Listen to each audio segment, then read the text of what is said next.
हिमाचल प्रदेश विधानसभा चुनावों का बिगुल बज चुका है। बीजेपी इस बार सत्ता के लिए वापस आने के लिए लगातार कोशिश कर रही है और कांग्रेस भी लगातार हाथ पैर मार रही है और आम आदमी पार्टी भी अपनी किस्मत को आजमा रही है।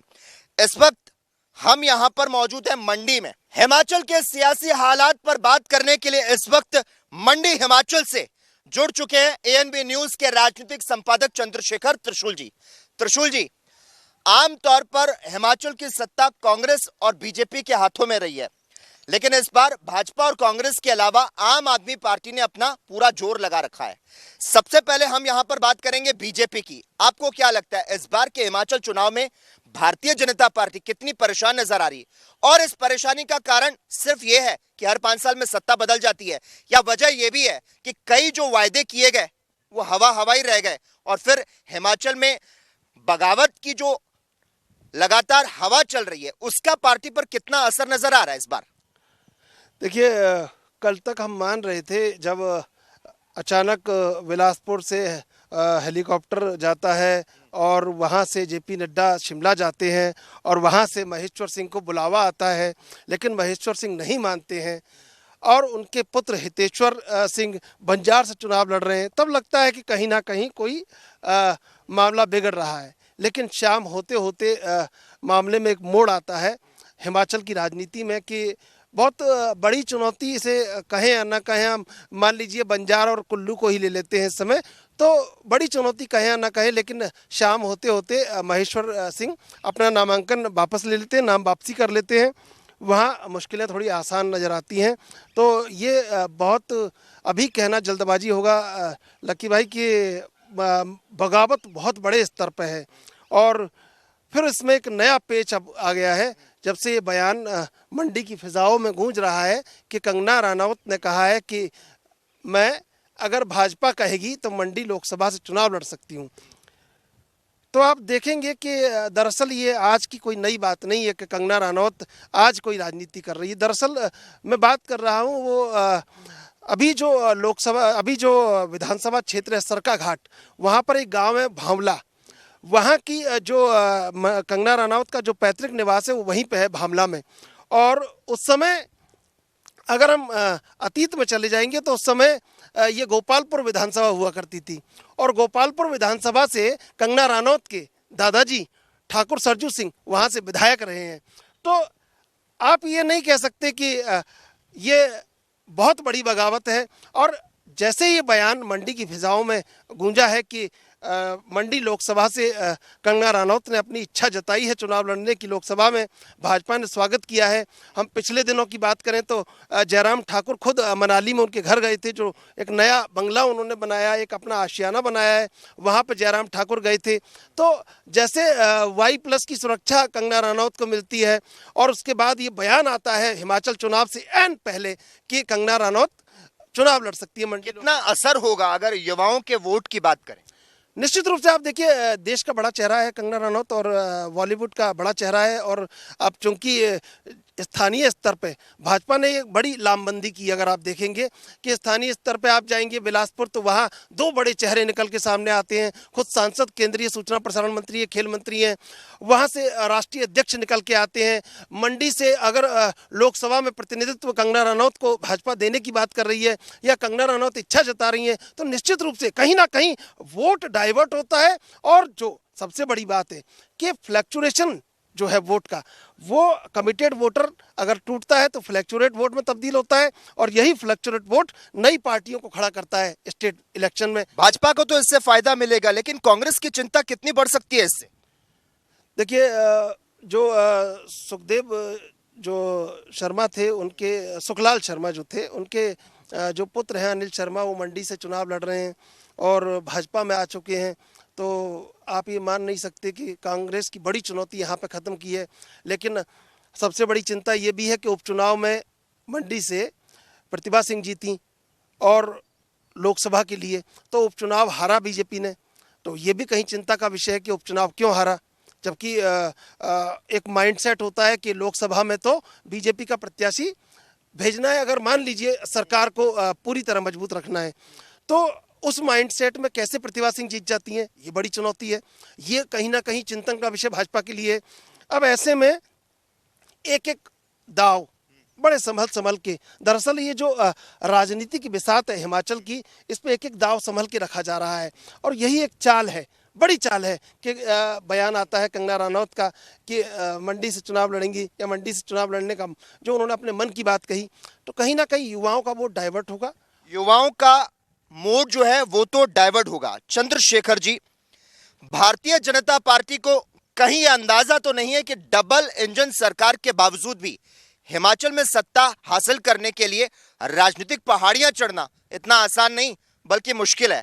और फिर बीजेपी के राष्ट्रीय अध्यक्ष की आपने बात कही, जेपी नड्डा इसी प्रदेश के हैं, और अगर पार्टी को हार का मुंह देखना पड़ा तो देश भर में नकारात्मक संदेश जा सकता है। तो बीजेपी के लिए सत्ता में वापसी कितना महत्वपूर्ण मानते हैं? देखिए, चूंकि अभी बीजेपी वर्तमान में भी सत्ता के शिखर पर ही बैठी है, बिल्कुल एकदम हिम शिखर पे बीजेपी बैठी है। अब उसे हिम शिखर इसलिए कह सकते हैं, सत्ता का शिखर तो है लेकिन वो लोकतंत्र का हिम शिखर भी है। लोकतंत्र का हिम शिखर ऐसे है कि ये सूरज कब तेज हो जाए जनता की क्रोध का, ये जनता के बदलाव का सूरज कब तेज हो जाए, कब बर्फ पहाड़ों से पिघल जाए और कब ये सूखे हुए दरिया एकदम रोशन हो जाएं, पानी से लुलबा उठें, तो ये जनता का मन है और इसी को दरअसल लोकतंत्र कहते हैं लकी भाई।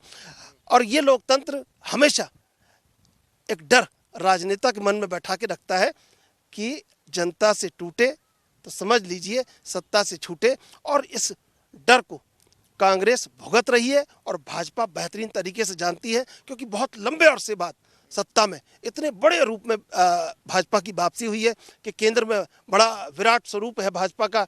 और बार बार यहाँ पे आप देखिए कि आप आज से 10 साल पहले 20 साल पहले चले जाएंगे, प्रधानमंत्री और राष्ट्रीय नेतृत्व इतना इन्वॉल्व नहीं हुआ करता था स्टेट इलेक्शन में, लेकिन जो वर्तमान भूमिकाएं हैं आप देखेंगे कि पूरी भाजपा पुरजोर तरीके से, आज हम जहां बात कर रहे हैं, आज विजय संकल्प अभियान का शंखनाद होने जा रहा है, 68 विधानसभाओं में भाजपा रैली करने जा रही है और देश के दिग्गज कद्दावर भाजपा के स्टार प्रचारक आज हिमाचल में हैं और लगातार प्रधानमंत्री इसको वॉच कर रहे हैं, लगातार राष्ट्रीय अध्यक्ष दिल्ली से लेकर शिमला और शिमला से लेकर बिलासपुर और तमाम पूरे हिमाचल में दौड़ लगा रहे हैं। इसके बाद कभी केंद्रीय मंत्री पहाड़ों के छोटे छोटे आप दरियाव में आप देखेंगे तो वहाँ नजर आ रहे हैं आपको।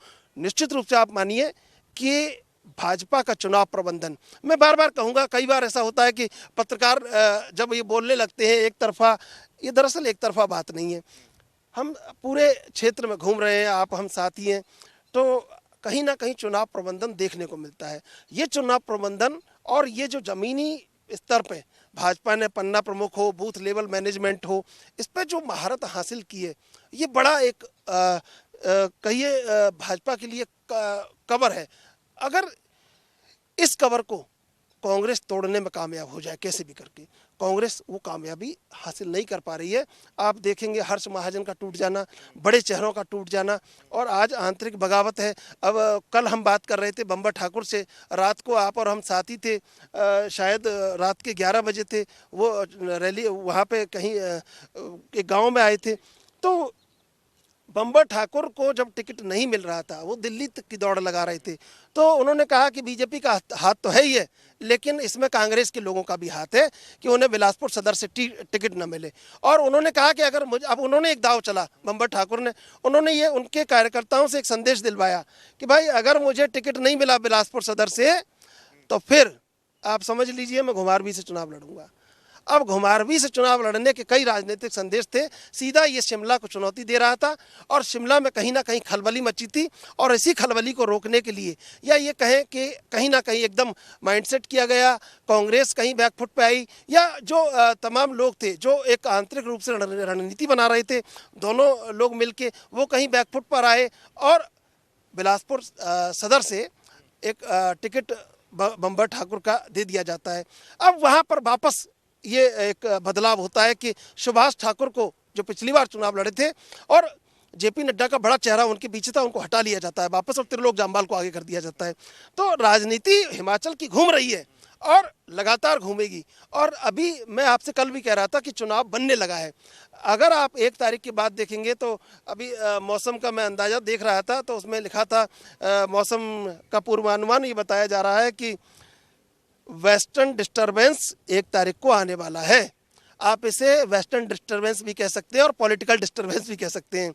धीरे धीरे अब ये 3 तारीख को भारी जो हल्की बारिश और बर्फबारी की मनाली और कुल्लू में मनाली और लाहौल में संभावना जताई जा रही है।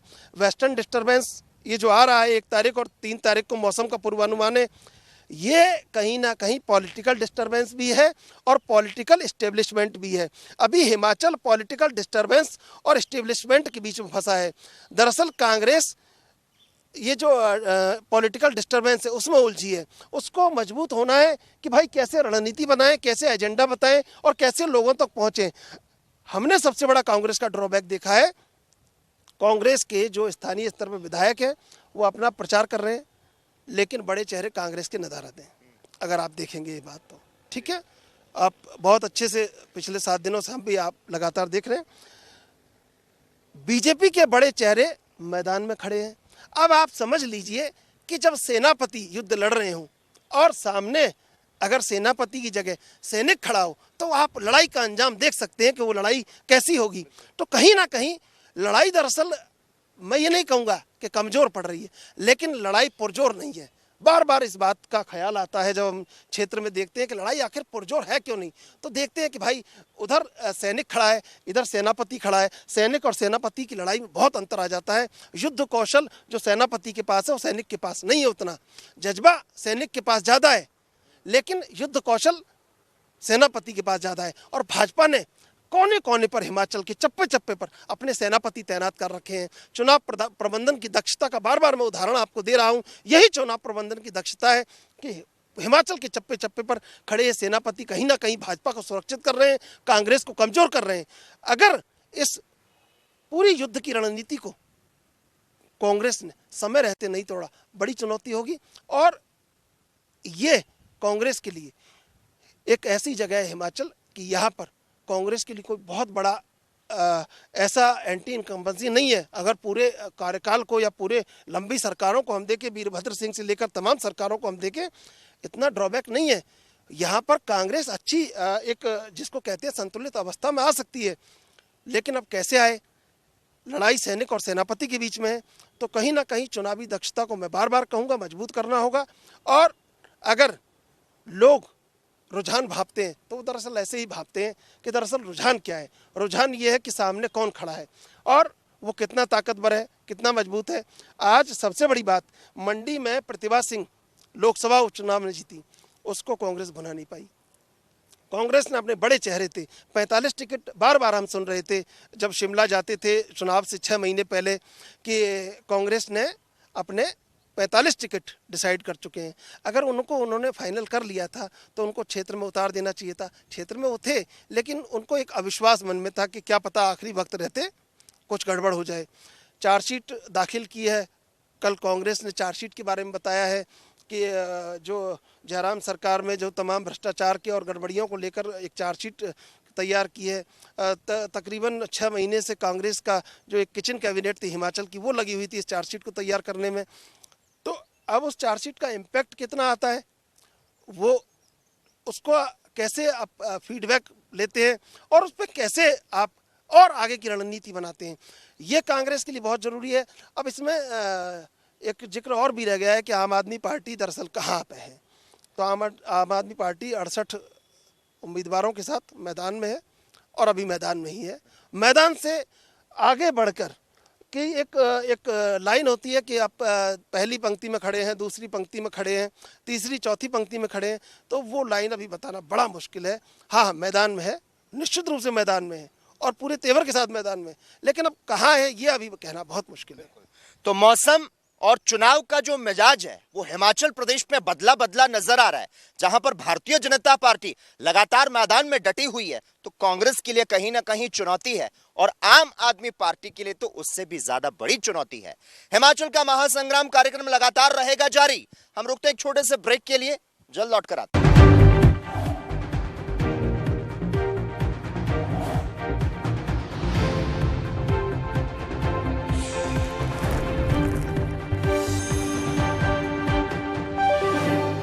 के बाद एक बार फिर से आपका स्वागत है हमारे खास प्रोग्राम हिमाचल का महासंग्राम में। राजनीतिक संपादक एनबी न्यूज के चंद्रशेखर त्रिशूल जी लगातार जुड़े हैं। त्रिशूल जी, वीरभद्र सिंह की अगर बात करें तो वो इस दुनिया में नहीं है। 2 बार सरकार बनाने वाले प्रेम सिंह धूमल जो हैं वो भी मुख्यमंत्री के रेस से बाहर हो चुके हैं और इस लिहाज से करीब 25 साल के बाद यह पहला मौका होगा जब चुनावी रेस में ना वीरभद्र सिंह है और ना ही प्रेम कुमार धूमल। 5 साल पहले ही धूमल की जगह भाजपा ने जयराम ठाकुर को मुख्यमंत्री पद के लिए चुन लिया था, जबकि वीरभद्र सिंह के जाने के बाद कांग्रेस में इस पद के लिए जो फैसला है अब विधानसभा चुनाव के जरिए होना है। इस बार नया युग जो है वो कहा जा सकता है पहाड़ की सियासत के लिए। देखिए, बिल्कुल निश्चित रूप से सही बात आपने कही कि उत्तर प्रदेश का चुनाव था, वहाँ पे बड़े चेहरे जो थे वो इस बार चुनाव में नहीं थे, जिनके ऊपर चुनाव का बड़ा सहरा रहता था, सिरमौर रहते थे चुनाव के। हिमाचल में भी यही स्थिति है, बिल्कुल युवाओं का चुनाव है और नए चेहरे राजनीति में पूरी तरीके से जिनको कह सकते हैं पुरजोर हैं। तो कांग्रेस ने तय नहीं किया है, लेकिन भाजपा के पास कई बड़े चेहरे हिमाचल से आते हैं और अनुराग ठाकुर, जयराम ठाकुर, जेपी नड्डा, ये 3 बड़े चेहरे तो ऐसे हैं कि जिनका जिक्र शायद पूरे देश में है। तो अब कांग्रेस को ये भी कहीं काउंटर देना होगा कि उन बड़े चेहरों में या हिमाचल के प्रमुख चेहरों में कहीं ना कहीं पुरजोर करना होगा, ये संदेश देना होगा हिमाचल की जनता को कि ये 3 चेहरे हमने निर्धारित किए हैं या इन चेहरों को कहीं ना कहीं वरीयता दी जा सकती है। आप देखिए, श्री नैना देवी से रामलाल ठाकुर काफ़ी लंबे समय से राजनीति कर रहे हैं, बड़ा चेहरा है हिमाचल की राजनीति का, लेकिन बहुत ज़्यादा हम देख रहे थे उतना ज़्यादा अभी जब एक हम देखते हैं बॉडी लैंग्वेज तो उनको ये होता है कि चलिए अपना चुनाव जीत लिया जाए, ऊपर क्या होगा ये उन्हें नहीं पता है। ठीक ऐसे ही प्रतिभा सिंह है, तो कहीं ना कहीं एक संदेश ये है कि भाई कैसे होगा, क्या होगा। एक जो कांग्रेस को अब निर्धारित करने वाला जो एक कदम होता है वो कहीं अगर उठाया नहीं कांग्रेस ने। बार बार कह रहे हैं बीजेपी को काउंटर करना बहुत मुश्किल है, बीजेपी को काउंटर करना उतना आसान नहीं है। आप देश की बात करें कांग्रेस के लिए, चाहे हिमाचल की बात करें और चाहे मंडी की बात करें, बिलासपुर की बात करें, कुल्लू मनाली तक चले जाएं, 12 जिलों में हिमाचल के घूम लें, काउंटर करना बहुत मुश्किल है अगर कांग्रेस से समय रहते। भारत जोड़ो यात्रा बड़ी कांग्रेस का इवेंट है, लेकिन आपने देखा हिमाचल में कहीं नज़र आ रहा है कि कहीं भारत जोड़ो यात्रा का एक पोस्टर कांग्रेस ने लगाया हो? क्यों नहीं लगाया? आपको इतना बड़ा समर्थन मिल रहा है, राहुल गांधी जुटे हुए हैं यात्रा निकालने में, एक कहीं दिख जाता, कहीं ये संदेश मिलना चाहिए था कि भारत जोड़ो यात्रा के द्वारा कहीं कांग्रेस देश को एकजुट करने में लगी है और वो हिमाचल तक भी देश को एकजुट करने में लगी है। तो कहीं संदेश जो जाना चाहिए वो संदेश नहीं जा पा रहा है और लोग बिल्कुल एक स्थानीय जो स्तर पे वहाँ उनके जो प्रत्याशी है कांग्रेस को संपर्क कर रहे हैं, लेकिन एकजुट तरीके से राज्य स्तर पे एक जो चुनावी प्रबंधन, एक जो रणनीति, एक जो टीम देखने को मिलती है उसका कहीं अभी कमोबेश वो नज़र आती है। कैसे पुरजोर होगी? चुनाव बनेगा 1 तारीख के बाद, पॉलिटिकल डिस्टर्बेंस या वेस्टर्न डिस्टर्बेंस, बार बार मैं कहूँगा मौसम का पूर्वानुमान है, ये मौसम का पूर्वानुमान और चुनाव का पूर्वानुमान। चुनाव भी बनेगा और चुनाव बनने के बाद किस करवट, दरअसल ये करवट की कहानी तो राजस्थान से जुड़ी है कि ऊँट किस करवट बैठेगा, लेकिन दरअसल ये पत्थर जो नदी में बह रहे हैं ये भी एक करवट है। कभी पत्थर इस करवट होता है और कभी उस करवट होता है। जब अभी आप मुझसे पूछ रहे थे कि ये पत्थर कैसे इतना सुंदर शिल्प धारण कर लेते हैं, दरअसल इन्हीं पत्थरों के करवटों से शालिग्राम बनते हैं और जो शालिग्राम मंदिर में पूजे जाते हैं। अब आप समझ लीजिए, पत्थर जो करवट लेंगे वहीं से कोई सत्ता का शालिग्राम निकलकर सत्ता के मठ पर विराजमान होगा और उस करवट को बड़े गौर से सत्ता और लोकतंत्र देख रही है, लेकिन जनता ही इस करवट की सबसे बड़ी मददगार है और जनता ने अगर इस करवट को सही कर दिया तो निश्चित रूप से आप मानिए कि कांग्रेस के लिए चुनाव बन सकता है। लेकिन अभी कांग्रेस और बीजेपी, आम आदमी पार्टी मैदान में है, कांग्रेस सैनिकों के साथ मैदान में है और बीजेपी सेनापतियों के साथ मैदान में है। ये 3 बड़े फर्क हैं जो मैं आपको बता रहा हूँ। चंद्रशेखर जी, जिस तरह से आपने लोकतंत्र की बात कही, लोकतंत्र को आप जैसे बड़े कवि या कह सकते हैं कि मीडिया जगत की महान शख्सियत बहुत बारीकी से देख रही है, और इसमें आप आम आदमी पार्टी को किस तरह से देखते हैं? 'अरविंद केजरीवाल जिनको फुल एक्टिव मोड में नजर आना चाहिए था, वो गुजरात विधानसभा चुनाव में लगे हैं। क्या हिमाचल वो मान चुके हैं कि हाथ से निकल चुका है? नहीं, वो दरअसल ये कहा जाता है कि मुझे वरदान तो ये है नदी के पास से गुजरूं, मगर ये शर्त भी है एक लंबी प्यास से गुजरूं। और किसी ने मुझसे चाहा है कि मैं बनकर रहूं कागज, मगर मैं वक्त के जलते हुए इतिहास से गुजरूं।